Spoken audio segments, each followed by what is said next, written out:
You remember the exact moment you knew. Not the moment you fell in love, though you remember that too. I'm talking about a different moment, a quieter one. A moment that happened somewhere between the wedding and right now. You were sitting across from them at dinner, or lying next to them in bed, or watching them laugh at something on their phone. And somewhere in that ordinary, unremarkable moment, a thought crossed your mind that scared you more than any fight ever could. Who is this person? Not said in anger, not said in frustration, said in genuine, quiet, unsettling confusion. Like looking at a photograph of someone you used to know and realizing you can no longer quite picture their voice. The person across from you still has the same face, the same hands, the same laugh, and yet something is different, something essential, something you can't name but can feel in the space between you like a change in air pressure before a storm. This isn't a story about falling out of love. This is something far more complicated and far more common than that. This is the psychology of why the person you chose, the person you promised your life to, the person you were absolutely certain you knew, can slowly, quietly, without any dramatic event, begin to feel like a stranger. And the most frightening part? It's happening in more marriages than anyone admits. Stay with me, because what I'm about to share will change how you understand every relationship you've ever been in. There is a particular kind of confusion that only exists inside long-term relationships. It doesn't announce itself. It doesn't arrive with a fight or a betrayal or a dramatic turning point. It arrives quietly, in the spaces between conversations, in the silences at dinner tables, in the strange feeling of lying next to someone for years and suddenly realizing you are not entirely sure what is happening inside their mind. Psychologists have studied this experience extensively. They call it by several names: relational estrangement, identity divergence, the familiarity paradox. But ordinary people, people sitting in therapist offices across America right now, describe it much more simply. They say, "I feel like I'm living with a stranger." And then, almost always, they say something that breaks my heart every time I hear it. Is something wrong with me? The answer, and I want you to hear this clearly, is no. Nothing is wrong with you. What you are experiencing is not a sign of a failed marriage, a wrong choice, or a broken person. It is one of the most psychologically complex and least understood phenomena in human relationships. And today, on The Connection Theory, we are going to understand it completely. I'm Dr. Alex Morgan, and this is the psychology of why the person you married starts to feel like a stranger. Let me introduce you to a concept that will reframe everything you think you know about long-term love. Psychologist Daniel Gilbert at Harvard University has spent decades studying what he calls the end of history illusion. Here is what he found. Human beings consistently believe that who they are right now, their values, their preferences, their personality, their desires, is essentially the finished version of themselves. We look back and acknowledge that we've changed enormously over the past 10 years, but we look forward and assume we will remain largely the same. The problem, of course, is that this is never true. We change, constantly, profoundly, in ways we cannot predict and often cannot even detect in real time. Now apply that to marriage. When you married your partner, you married a specific version of them, a version that existed at a particular moment in time, shaped by that person's history, wounds, beliefs, dreams, and understanding of themselves at that exact point in their life. But here is what nobody puts in the wedding vows. That version of them will not last, cannot last, because human beings are not static. We are dynamic, evolving, perpetually becoming, and the person your partner is at 35 is genuinely not the same person they were at 28. Not in any superficial way, in deep, structural, psychological ways. Their relationship with their parents has evolved. Their understanding of their own childhood wounds has deepened. Their professional identity has shifted. Their spiritual life, or lack of one, has changed. Their relationship with their body, their health, their mortality has transformed. Their understanding of what they need from love has become more specific, more honest, more complex. They have, in every meaningful psychological sense, become a different person. And here is the brutal truth that most couples never confront. You may not have kept up. Not because you stopped caring, not because you failed, but because modern life, with its relentless pace, its competing demands, its infinite distractions, makes it extraordinarily easy for two people who love each other to stop truly knowing each other. You stopped asking the questions that matter, not the logistical questions, those never stop, but the deep questions, the ones that reveal who someone is becoming rather than who they were. What are you afraid of right now? What do you want that you've never said out loud? What part of yourself have you been hiding, even from me? When those questions stop, the knowing stops. And when the knowing stops, even love cannot prevent the feeling of standing next to a stranger. Here is something that will surprise you about the human brain. It is not designed to see people clearly. It is designed to see people efficiently. Neuroscientist Lisa Feldman Barrett, in her research on how the brain constructs perception, explains that the brain is fundamentally a prediction machine. Rather than processing every piece of incoming information freshly, which would be computationally exhausting, the brain builds models, templates, predictions. When you look at your partner, your brain does not actually see them fully. It sees its model of them, the accumulated pattern of everything it has already learned about who they are, and then processes only the new information that deviates significantly from that model. In practical terms, this means something devastating. The longer you have been with someone, the less your brain is actually paying attention to who they currently are, and the more it is relying on an internal template built from who they used to be. You are, in a very real neurological sense, living with your memory of your partner rather than your partner themselves. And your partner, experiencing the same phenomenon in reverse, is living with their memory of you. This is why couples in long-term relationships so frequently report feeling unseen, feeling like their partner has already made up their mind about who they are before they've finished a sentence. Feeling like no matter what they do or say or become, they cannot escape the fixed image their partner carries of them. It is not imagined, it is neurological, and it creates something extraordinarily painful. Two people who love each other deeply, who are both changing and growing, who are both becoming more complex and more interesting with every passing year, but who are essentially invisible to each other because their brains stopped looking. This is the stranger effect at the neurological level. The antidote, and there is one, is what psychologists call active noticing, the deliberate, conscious decision to look at your partner as if you are meeting them for the first time, to suspend the template, to ask questions you think you already know the answers to, and then actually listen for how the answers have changed. But we will come back to that. First, let's go even deeper. There is a third layer to this phenomenon, and it may be the most important one. Dr. Sue Johnson, the founder of emotionally focused therapy and one of the world's foremost experts on adult attachment, has identified what she calls the attachment panic cycle, a pattern that plays out in nearly every long-term relationship and is one of the primary drivers of partners feeling like strangers to each other. It works like this. At some point in the relationship, often subtly, often without either partner fully realizing it, one partner begins to feel emotionally unsafe. Perhaps their bids for connection were repeatedly ignored. Perhaps they felt criticized or misunderstood one too many times.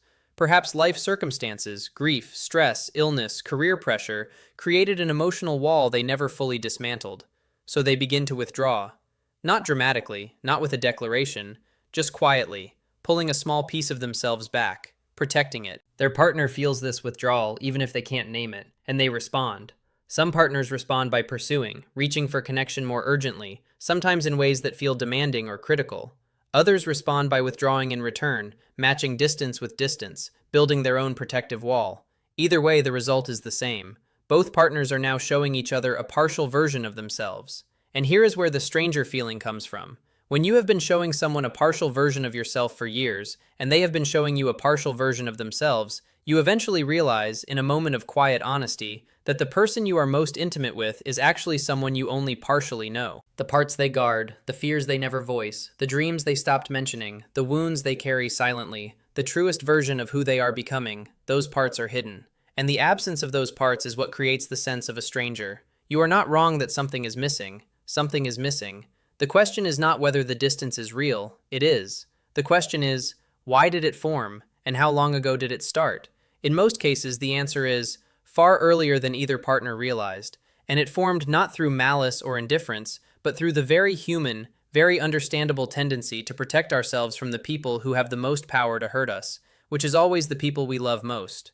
Understanding the psychology of why this happens is powerful, but understanding the specific behaviors that accelerate it, the mistakes most couples make without realizing it, is what gives you the ability to change it. There are 4. Mistake 1. Assuming you already know.